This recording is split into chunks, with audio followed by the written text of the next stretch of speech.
Hi friend, ID sir classes में आपका बहुत बहुत स्वागत है। देखिए इसमें पहला क्वेश्चन, फ्लेमिंग के बाएं हाथ के नियम में अंगूठे और मध्यमा उंगली के बीच कितना कोण होता है। तो देखिए बाएं हाथ के नियम में देखिए ऐसे आप पढ़े होंगे, ठीक है। ये आपका क्या होता है, अंगूठा होता है। ये क्या होता है आपका, तर्जनी होता है। ये मध्यमा होता है। तो बाएं हाथ का नियम जैसे है, बाएं हाथ के नियम पे क्या काम करता है, मोटर काम करता है। क्या काम करता है, मोटर। मोटर में सबसे पहले हम क्या देते हैं, करंट देते हैं। तो जो आपका मध्यमा होता है ये करंट को प्रदर्शित करता है, यानी विद्युत धारा को प्रदर्शित करता है। और ये जो बीच वाला है, ठीक है, मध्यमा जो उंगली होती नहीं सॉरी ये तर्जनी जो उंगली होती है, ये चुंबकीय क्षेत्र को प्रदर्शित करता है। और अंगूठा लगने वाले बल को प्रदर्शित करता है। मोटर में सबसे पहले हम क्या देते हैं, करंट देते हैं, तो घूमता चुंबकीय क्षेत्र हो जाता है। जब उसका शाफ्ट घूमता है, ठीक है, तो इस पर एक बल लगता है, ठीक है। तो इनके बीच, तीनों उंगलियों के बीच कितना कोण होता है, 90 होता है। तो आपको ध्यान रखना, बाएं हाथ का नियम क्या होता है कि ये जो मध्यमा उंगली है, ठीक है, जो मध्यमा उंगली है ये विद्युत धारा को प्रदर्शित करे, और जो इसका तर्जनी उंगली है ये चुंबकीय क्षेत्र को प्रदर्शित करे, तो अंगूठा लगने वाले बल को प्रदर्शित करेगा, ठीक है। और इन उंगलियों के बीच कितना कोण होता है, 90 कोण होता है। बाएं हाथ के नियम पे क्या काम करता है, मोटर काम करता है। अब इसी तरह देख लीजिए, अगर बाएं के जगह पे दाएं कर दे, क्या कर दे, दाएं, तो उंगलियां ऐसे ही बनाएंगे, ठीक है। अब हम बाएं हाथ के नियम पे क्या काम करता है, जनरेटर काम करता है। क्या काम करता है, जनरेटर। जनरेटर में सबसे पहले हम हैंडल मारते हैं, यानी बल लगाते हैं, तो अंगूठा क्या प्रदर्शित करेगा, बल को करेगा। और ये आपका जो तर्जनी उंगली होता है हमेशा चुंबकीय क्षेत्र को ही प्रदर्शित करता है, और जो आपका ये मध्यमा उंगली होता है ये विद्युत धारा को प्रदर्शित करेगा। बस जो इस बाएं वाले में पढ़ते हैं, दाएं में बस उल्टा हो जाता है। दाएं में अंगूठा शुरू करना है, बाएं में यहाँ से करना है, ठीक है। तो अगर दाएं कह देगा, ठीक है, दाएं कहेगा तो ये अंगूठा लगने वाले बल को प्रदर्शित करेगा, ये चुंबकीय क्षेत्र को प्रदर्शित करेगा। तो जो आपका ये वाला उंगली है, ठीक है, ये धारा को प्रदर्शित करेगा, ठीक है। चलिए देखते हैं अगला क्वेश्चन। अगला क्वेश्चन है, देखिए ये जो बताएं आपको बहुत ज़्यादा पूछा जाता है, विद्युत चुंबकीय प्रेरण की घटना किसके कारण होती है। आपको बताना विद्युत चुंबकीय प्रेरण की घटना किसके कारण होती है। तो कुंडली से गुजरने वाले चुंबकीय अभिभाव में परिवर्तन। तो कुंडली से जो गुजरने वाला है, ठीक है, चुंबकीय अभिभाव में जो परिवर्तन होता है, चुंबकीय फ्लक्स में परिवर्तन होता है, उसी के कारण होता है। तो कौन सा ऑप्शन सही हो जाएगा, इसका डी वाला सही हो जाएगा। अगला क्वेश्चन है कि चुंबकीय क्षेत्र रेखाएं कभी भी एक दूसरे को नहीं काटती। ये भी ध्यान रखिएगा, चुंबकीय क्षेत्र रेखाएं कभी भी एक दूसरे को नहीं काटती, कभी भी नहीं काटती हैं। इस तथ्य का तात्पर्य यह है कि चुंबकीय क्षेत्र हमेशा, जब ये कभी काटेंगे नहीं तो इसका क्या होगा, एक ही मान होता है, जिसको एक मान को क्या बोलते हैं, यहाँ पर देखिए 2 मान लिखा है, गलत हो जाएगा। एक अधिक मान होते हैं, एक से अधिक नहीं होते, 3 मान होते नहीं, एक ही मान होता है, जिसको क्या बोलते हैं, अद्वितीय बोलते हैं। एक अद्वितीय मान होता है। तो क्षेत्र के किसी भी बिंदु पर क्या होता है, एक अद्वितीय मान होता है। जब काटेगा ही नहीं तो दूसरा मान निकलता नहीं है। तो कौन सा ऑप्शन सही होगा, इसका बी वाला सही हो जाएगा। कौन सा होगा, बी वाला सही हो जाएगा। अगला क्वेश्चन है कि डायनेमो में विद्युत धारा के सिद्धांत का उपयोग करके उत्पन्न की जाती है। तो आपको बताना है, डायनेमो को ही क्या बोलते हैं, जनरेटर बोलते हैं, ठीक है। तो कह रहा है इसमें विद्युत धारा के सिद्धांत का उपयोग करके उत्पन्न की जाती है। तो किसका सिद्धांत काम करता है, विद्युत चुंबकीय प्रेरण, ठीक है। किसका काम करता है, विद्युत चुंबकीय प्रेरण के सिद्धांत पे काम करता है। तो कौन सा हो जाएगा, इसका ए वाला सही हो जाएगा। अगर पूछे डायनेमो फ्लेमिंग के किस हाथ के नियम पे काम करता है, तो दाएं हाथ के, फ्लेमिंग के दाएं हाथ के नियम पे कौन काम करता है, डायनेमो। अगला क्वेश्चन है कि निम्न में से कौन सा उपकरण चुंबकीय क्षेत्र में स्थित धारावाही चालक पर लगने वाली बल की अवधारणा पर आधारित नहीं है, ठीक है। तो कौन सा नहीं आधारित है, देखिए लाउड स्पीकर भी आधारित होता है, वोल्ट मीटर भी होता है, मीटर होता है, लेकिन विद्युत फ्यूज जो होता है, ठीक है, जो विद्युत फ्यूज होता है ये आपके विद्युत चुंबकीय धारावाही चालक पर लगने वाली अवधारणा पर आधारित नहीं होता, यानी चुंबकीय क्षेत्र पे ये डिपेंड नहीं करता, ठीक है। इस पे क्या लगता है आपको कमेंट करके बताना है, ठीक है। इसके पहले जब हम हीट वाला बताए थे वहाँ पे ये वाला बताए थे, फ्यूज जो होता है, ठीक है, ये किस पे काम करता है। तो इसका फिलहाल कौन सा आंसर सही हो जाएगा, बी वाला सही हो जाएगा। ये विद्युत तापन के सिद्धांत पे काम करता है, ध्यान दीजिएगा, ये विद्युत तापन के सिद्धांत पे काम करता है। अगला क्वेश्चन है, देखिए ये बहुत इंपॉर्टेंट है, निम्नलिखित में से कौन सा कथन सत्य है, ठीक है, या सही है या सत्य है, ठीक है। तो चुंबकीय क्षेत्र की प्रबलता क्षय चुंबक के केंद्र में सर्वाधिक प्रबल होता है। देखिए जैसे क्षय है, ठीक है, क्षय चुंबक है, ठीक, क्या है, क्षय चुंबक है। तो इसके किनारों पर जो चुंबकीय क्षेत्र होता है क्या होता है, प्रबल होता है, और इसके जो मध्य में क्या होता है, कम होता है। ध्यान दीजिएगा, चुंबकीय जो क्षेत्र होता है, ठीक है, प्रबल चुंबकीय क्षेत्र कहाँ पे होता है, इसके किनारे पे होता है। अब बीच में क्या होता है, कम होता है, और सबसे मध्य में क्या होता है, शून्य होता है। सबसे मध्य में क्या होता है, शून्य। तो इसमें कह रहा है कि चुंबकीय क्षेत्र की प्रबलता जो है क्षण चुंबक के केंद्र में सर्वाधिक होता है। केंद्र में सर्वाधिक नहीं होता है, केंद्र में न्यूनतम होता है, केंद्र में न्यूनतम होता है। यानी पहला ऑप्शन क्या हो जाएगा, गलत हो जाएगा। पहला ऑप्शन क्या हो जाएगा, गलत। देखिए पहला ऑप्शन गलत होते ये ऑप्शन गलत हो जाएगा, ये भी गलत हो जाएगा, ठीक है, दो ऑप्शन कट जाएंगे। कोई भी दो चुंबकीय बल रेखाएं प्रच्छेदित नहीं करती। अभी पढ़े हैं कि कोई भी, ठीक है, चुंबकीय बल रेखाएं आपस में प्रच्छेदित नहीं करती, यानी एक दूसरे को नहीं काटती, ठीक है। तो कौन सा, ये तो सही हो जाएगा, दूसरा सही हो जाएगा। चुंबकीय बल रेखाएं बंद सतत वक्र निर्मित करती, ये भी सही है। बंद सतत वक्र निर्मित करती हैं, ये भी सही है। तो कौन सा होगा इसका, दूसरा तीसरा सही हो जाएगा, यानी डी वाला ऑप्शन सही हो जाएगा। इसको समझ लीजिएगा। देखिए जैसे आपका ये क्षण चुंबक है, ठीक है, तो मान लेते हैं इधर नॉर्थ है, इधर साउथ है, ठीक है। तो अब जो यहाँ से चुंबकीय क्षेत्र निकलती है तो ऐसे निकलती हैं, ऐसे ऐसे आती है, ठीक है, एक दूसरे को कभी नहीं काटती हैं। तो यही कह रहा था कि कोई भी चुंबकीय बल रेखाएं प्रच्छेदित नहीं करती, ये आपस में कभी नहीं काटती हैं। और तीसरे में कहा था कि चुंबकीय बल रेखाएं बंद सतत वक्र निर्मित करती है। देखो तो ऐसे बंद सतत बनाती है, कैसे बनाती है, बंद बनाती है, ठीक है। देखिए खुला मतलब क्या होता है, इसका मतलब ऐसे क्लोज हो जाएगा तो बंद होता है, ऐसे रह जाएगा तो खुला होता है, ठीक है। अगला क्वेश्चन है कि चुंबक के उत्तरी ध्रुव पर चुंबकीय क्षेत्र रेखाएं होती है। तो चुंबक के उत्तरी ध्रुव पर क्या होती हैं, ध्रुव से निकलने वाली रेखाएं होती है, ठीक है। तो देखिए ये होता है आपका नॉर्थ, ठीक है, यानी इस क्या होता है साउथ, ये उत्तर होता है, ये दक्षिण होता है, ठीक है।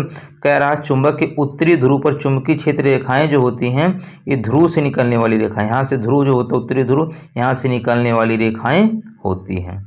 अगला क्वेश्चन है, अगले क्वेश्चन से पहले दोस्तों आपसे रिक्वेस्ट है, चैनल पे न्यू हैं तो प्लीज़ चैनल को सब्सक्राइब जरूर कर दीजिएगा। वीडियो आपको अच्छा लगेगा तो लाइक कमेंट करके फीडबैक जरूर दीजिएगा। देखिए युद्ध प्रकाशन का दोस्तों ये फिजिक्स 3 चैप्टर और बाकी रह गए, बाकी सब कंप्लीट हो गए हैं। केमिस्ट्री आधा हो चुका है और बायोलॉजी भी आधा हो चुका है, लेकिन अब पूरा फिजिक्स कंप्लीट करने के बाद आपको बायोलॉजी आप कमेंट करके बताएंगे तो बायोलॉजी पढ़ाएंगे, नहीं तो केमिस्ट्री पढ़ाएंगे, ठीक है। लेकिन फिजिक्स पूरा कंप्लीट हो जाएगा और ज़्यादा से ज़्यादा 10 दिन में हम कंप्लीट कर देंगे, ठीक है। बस थोड़ा सा आप जितना शेयर करेंगे, जितना व्यू आना शुरू होगा ज़्यादा, उतनी जल्दी आपको वीडियो मिलेगा। अगर आप सपोर्ट करेंगे तो दिन में 2 वीडियो भी मिलेगा आपको। अगला देखिए क्वेश्चन है, को परिवर्तित करके विद्युत चुंबक की ध्रुवता उत्क्रमित की जा सकती है। तो विद्युत चुंबक की जो ध्रुवता है उत्क्रमित की जा सकती है, कैसे, इसमें धारा की दिशा को, ठीक है, इसमें प्रवाहित होने वाली धारा का परिणाम, इसमें धारा की दिशा, तो कौन सा हो जाएगा, चलिए कमेंट करके बताइए इसमें कौन सा आपको लग रहा है, ठीक है। देखिए फेरों के बीच की दूरी से नहीं परिवर्तित होता है, क्या होता है, फेरों के बीच की दूरी से परिवर्तित नहीं होता है। अब देखिए डिपेंड करता है धारा के परिमाण और धारा की दिशा में, फेरों की संख्या से भी कोई डिपेंड नहीं करता है, ठीक है। तो कौन सा हो जाएगा, इसमें धारा की दिशा, ध्यान दीजिएगा क्या होगा, अगर हम धारा की दिशा को परिवर्तित कर देते हैं, ठीक है, तो विद्युत चुंबकीय की ध्रुवता उत्क्रमित की जा सकती है। तो कौन सा होगा, सी वाला सही हो जाएगा। देखिए पहले ऐसे कुछ ऑप्शन काटिए जहाँ से ये लग रहा है इससे बिल्कुल नहीं होगा। अगला क्वेश्चन है कि शरीर के अंदर उत्पन्न दुर्बल चुंबकीय क्षेत्र का उपयोग करके शरीर के विभिन्न अंगों की छवियां प्राप्त करने की प्रक्रिया को क्या कहा जाता है। तो इस प्रकार की प्रक्रिया को क्या कहा जाता है, ये आपको बताना है। तो इसको क्या बोला जाता है, MRI स्कैन बोला जाता है। क्या बोला जाता है, MRI स्कैन बोला जाता है। कौन सा होगा, बी वाला सही हो जाएगा। अगला क्वेश्चन है कि किसी चालक के चुंबकीय क्षेत्र के समांतर दिशा में गति करने पर इसमें उत्पन्न प्रेरित EMF, ठीक है, EMF होगा। तो कितना होगा EMF, यही आपको बताना है। चलिए कमेंट करके बताइए कितना EMF होगा, 0 होगा। कितना होगा, 0 होगा। कितना होता है, 0 होता है, ठीक है। किसी चालक के चुंबकीय क्षेत्र के समांतर दिशा में गति करने पर इसमें जो उत्पन्न प्रेरित EMF होता है वो कितना होता है, 0 होता है। अगला क्वेश्चन है, किसी धारावाही चालक द्वारा उत्पन्न चुंबकीय क्षेत्र होता है। तो धारावाही चालक द्वारा उत्पन्न चुंबकीय क्षेत्र होता है तो कितना होता है, ये आपको बताना है। तो कितना होता है, ये संकेंद्रित वृत्त होते हैं, ठीक है। तो कह रहा है किसी धारावाही चालक द्वारा उत्पन्न चुंबकीय क्षेत्र होते हैं, ये संकेंद्रित बिंदु होते हैं। क्या होते हैं? संकेंद्रित बिंदु होते हैं। ठीक है, क्या होते हैं? संकेंद्रित वृत्त होते हैं। भाई देखिए, धारावाही से निकलता तो ऐसे ऐसे तो बनता है, चुंबकीय इधर से निकलेगा इधर, तो क्या अगर संकेंद्रित वृत्त होते हैं। अगला क्वेश्चन है कि क्षण चुंबक के भीतर चुंबकीय क्षेत्र रेखाओं की दिशा होती है। ये भी क्वेश्चन काफ़ी इंपॉर्टेंट है, कई बार पूछा हुआ है। तो क्षण चुंबक के भीतर चुंबकीय क्षेत्र रेखाओं की जो दिशा होती है क्या होती है? दक्षिणी ध्रुव से उत्तरी ध्रुव की ओर होती है। ठीक है, देखिए जैसे ये आपका दक्षिणी ध्रुव हो जाएगा, ये आपका उत्तरी ध्रुव हो जाएगा। ठीक है, तो क्या होगा? दक्षिणी ध्रुव से कहाँ होता है? उत्तरी ध्रुव होता है। क्या होता है? दक्षिणी ध्रुव से उत्तरी ध्रुव होता है। ठीक है, तो कौन सा हो जाएगा इसका? सी वाला सही हो जाएगा। कौन सा हो जाएगा इसका? सी वाला सही हो जाएगा। क्या होगा? दक्षिणी ध्रुव से उत्तरी ध्रुव की ओर होती है। अगला क्वेश्चन है कि किसी धारावाही चालक पर लगने वाले बल की दिशा परिवर्तित करने के लिए इनमें से किस विधि का उपयोग किया जा सकता है? देखिए, धारावाही चालक पर लगने वाली बल की दिशा परिवर्तित करने के लिए किस विधि का उपयोग किया जा सकता है? तो किस विधि का उपयोग किया जा सकता है, ये आपको बताना भी बताए हैं कि जब भी बल की दिशा परिवर्तित करना हो तो धारा की दिशा में परिवर्तित कर दीजिए सिर्फ। तो धारा की दिशा बदलना होगा, तो कौन सा ऑप्शन सही होगा इसका? ए वाला सही हो जाएगा। धारा का परिमाण बदलने से या चुंबकीय क्षेत्र की प्रबलता या फेरों की संख्या से कुछ नहीं होता, सिर्फ आपको क्या होगा? धारा की दिशा बदलना होगा। अगला क्वेश्चन है कि किसी धारावाही चालक द्वारा उत्पन्न चुंबकीय क्षेत्र में वृद्धि के साथ घटता है। तो में वृद्धि के साथ घटता ही बताना है। किसकी वृद्धि के साथ घटता है? तो दूरी। ठीक है, किसी धारावाही चालक द्वारा उत्पन्न जो चुंबकीय क्षेत्र है वो दूरी में वृद्धि के साथ क्या होता है? घटता। दूरी जैसे जैसे बढ़ेगी चुंबकीय क्षेत्र क्या होगा? घटता जाएगा। ठीक है, दूरी में वृद्धि के साथ चुंबकीय क्षेत्र क्या होता है? घटता है। ठीक है, दो चुंबकीय क्षेत्र रेखा कभी भी एक दूसरे को अभी पढ़ेंगे, कभी भी वो काटती नहीं है। ठीक है, और ये भी पढ़े कि जहाँ चुंबकीय क्षेत्र रेखाएं सघन होती है वहाँ पर चुंबकीय क्षेत्र क्या होती है? प्रबल होते हैं, और चुंबकीय क्षेत्र रेखाएं क्या बनाती हैं? बंद वक्र बनाती हैं। अगला क्वेश्चन है कि चुंबकीय बल रेखाओं के किसी बिंदु पर आरेखित से चुंबकीय क्षेत्र की दिशा ज्ञात की जा सकती है। तो क्या होता है इसका? स्पर्शज्या। ठीक है, उसके स्पर्शज्या से उसके क्षेत्र की दिशा ज्ञात किया जा सकता है। अगला क्वेश्चन है, जब एक धारावाही तार एक चुंबकीय क्षेत्र में क्षैतिज रूप से रखा जाता है। चुंबकीय क्षेत्र धारावाही जो है ये क्षैतिज रूप से रखा जाता है। कैसे क्षैतिज रूप से रखा जाता है? ठीक है, जिसका उत्तरी ध्रुव ऊपर की ओर दिशा में, उत्तरी जो ध्रुव है ऊपर की ओर दिशा में है, और ये दक्षिणी जो ध्रुव है ये नीचे की दिशा में होता है। भाई क्षैतिज भी रख रहा है। ठीक है, अभी मान के क्षैतिज रखा हुआ, लेकिन ये मान लीजिए ऊपर है, ये नीचे है। ठीक है, तो दक्षिण दिशा की ओर विक्षेपित होता है। तार में इलेक्ट्रॉन की दिशा, तो तार में जो इलेक्ट्रॉन की दिशा क्या होगी? पश्चिम से पूर्व होगा, पश्चिम से पूर्व होगा। ठीक है, ऐसे तो निकलता है। तो कौन सा ऑप्शन सही होगा इसका? ये वाला सही हो जाएगा। अगला क्वेश्चन है कि एक प्रबल चुंबक को किसी स्थिर कुंडली की ओर ले जाया जाता है। जब चुंबक की गति की दिशा और कुंडली के तल के बीच का कोण होगा तो कुंडली में प्रेरित धारा अधिकतम होगी। ठीक है, तो कितना कोण होगा? जब 90 अंश का कोण होगा। ठीक है, जब चुंबक की गति की दिशा और कुंडली के तल के बीच का कोण कितना होगा? 90 होगा। तो कुंडली में प्रेरित धारा क्या होगी? अधिकतम होगी। तो कौन सा ऑप्शन सही हो जाएगा इसका? सी वाला सही हो जाएगा। कौन सा हो जाएगा इसका? सी वाला सही हो जाएगा। कौन सा हो जाएगा इसका? सी वाला सही हो जाएगा। चलिए देखते हैं अगला क्वेश्चन। अगला क्वेश्चन है कि धारावाही वृत्ताकार पास के चारों ओर चुंबकीय क्षेत्र रेखाएं होती हैं। तो धारावाही वृत्ताकार पास के चारों ओर चुंबकीय क्षेत्र कैसे होती है? अभी पढ़े हैं ना, ऐसे ऐसे निकलती हैं, काटती नहीं। तो अर्धवृत्ताकार नहीं होती हैं, समांतर रेखाएं एक दूसरे समांतर होती हैं, चालक के लंबवत नहीं होती हैं। क्या होती है? संकेंद्रित वृत्त होती हैं। कैसे? संकेंद्रित वृत्त होती हैं। अगला क्वेश्चन है कि किसी चुंबक वह भाग जहाँ से चुंबकीय क्षेत्र रेखाएं निकलती है कहलाता है। तो बहुत आसान क्वेश्चन है, वो क्या कहलाता है? ठीक है, उत्तरी ध्रुव कहलाता है। किसी चुंबक वह भाग जहाँ से चुंबकीय क्षेत्र रेखाएं निकलती है उसे क्या कहा जाता है? उत्तरी ध्रुव कहा जाता है। उसे क्या कहा जाता है? उत्तरी ध्रुव कहा जाता है। क्या कहा जाता है? उसे उत्तरी ध्रुव कहा जाता है। अगला क्वेश्चन है कि कुंडली की गति की दिशा चुंबकीय क्षेत्र के समकोण पर होने पर प्रेरित धारा होगी। तो प्रेरित धारा कितनी हो जाएगी? अधिकतम होता है। कितना होता है? अधिकतम होगा। इसके पहले क्वेश्चन भी पढ़े ना कि अधिकतम धारा कब होती है, जब वो कितना इसका कोण बनाता था, पूछा था 90। अब इसमें पूछा है कि जब 90 हो जाएगा तो धारा कितना बनाएगा, अधिकतम होता है। उल्टा क्वेश्चन घुमा के पूछ लिया है। अगला क्वेश्चन है, यदि तांबे के एक तार को किसी एक समान चुंबकीय क्षेत्र से गुजारा जाता है तो उसमें प्रेरित धारा की दिशा इसमें से किसका उपयोग करके ज्ञात की जा सकती है।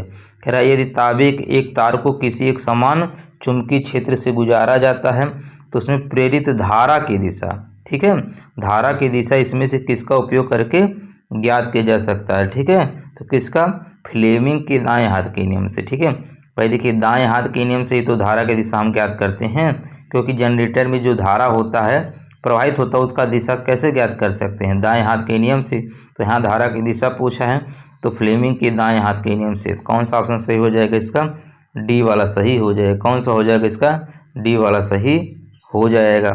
अगला क्वेश्चन है कि एन फेरों वाली एक परिवर्ती धारावाही वृत्ताकार कुंडली के कारण उत्पन्न चुंबकीय क्षेत्र का परिमाण होगा। तो कितना परिमाण होगा यही आपको बताना है। ठीक है, तो कितना होता है, एन होता है। ठीक है, परिमाण कितना होता है, एन होता है। तो कौन सा ऑप्शन सही हो जाएगा, इसका बी वाला सही हो जाएगा।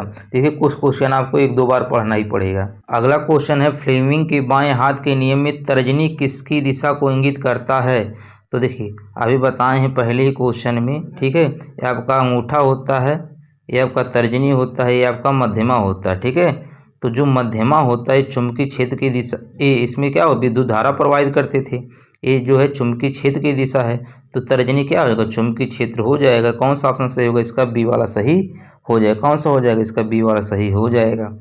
अगला क्वेश्चन है कि किसी परिनालिका के भीतर चुंबकीय क्षेत्र रेखाएं के रूप में होती हैं। तो किसके रूप में होती हैं, ये भी पढ़ चुके हैं। देखिए किसके रूप में होती है, तो आप पढ़ चुके हैं। किसके रूप में होती है, किसी परिनालिका के भीतर कह रहा है। भीतर कैसे होती है, समांतर रेखाओं के रूप में होती है। कैसे होती हैं, समांतर रेखाओं के रूप में होती हैं। देखिए दोस्तों यहाँ से हम नेक्स्ट वीडियो में क्वेश्चन देखेंगे। नेक्स्ट वीडियो में पूरा क्वेश्चन कंप्लीट हो जाएगा।